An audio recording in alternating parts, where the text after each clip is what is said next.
ഈ നിമിഷം ഇത് ബെസ്റ്റ് ആക്കുക. നമ്മളെല്ലാവരും പല ജീവിത സാഹചര്യങ്ങളിലൂടെ കടന്നു പോകുന്നവരായിരിക്കാം. പക്ഷെ എല്ലാവരും ആഗ്രഹിക്കുന്നത് നമ്മുടെ ഫ്യൂച്ചർ ഏറ്റവും അടിപൊളിയായിരിക്കണം എന്നുള്ളതാണ്.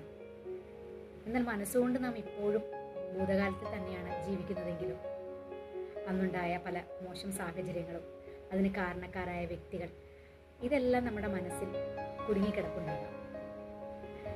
ഇതെല്ലാം നമുക്ക് പൂർണ്ണമായും വിട്ടുകളയാം, ഫോർഗീവ് ചെയ്തു കൊടുക്കാം.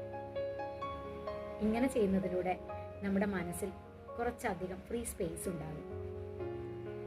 നമ്മുടെ ഫ്യൂച്ചറിലേക്കുള്ള സ്വപ്നങ്ങളെ നെയ്തെടുക്കാൻ ഈ സ്പേസാണ് നമുക്ക് ആവശ്യം. മാത്രമല്ല, നമ്മുടെ ചുറ്റിലും ഇന്ന് നാം അനുഭവിച്ചുകൊണ്ടിരിക്കുന്ന ധാരാളം ബ്ലെസ്സിങ്സിനെ നമുക്ക് മനസ്സ് തുറന്ന് കാണാനും അതിന് നന്ദി പറയാനും സാധിക്കും. നമ്മൾ ഫോർഗീവ് ചെയ്ത് കൊടുക്കുമ്പോൾ നാം നമ്മോട് തന്നെയാണ് ഏറ്റവും കൂടുതൽ സഹായം ചെയ്യുന്നത്. തെറ്റുപറ്റുന്നത് മനുഷ്യ സഹജമാണെങ്കിൽ വിട്ടുകളയുകയും ക്ഷമിക്കുകയും ചെയ്യുന്നത് ദൈവികമാണ്.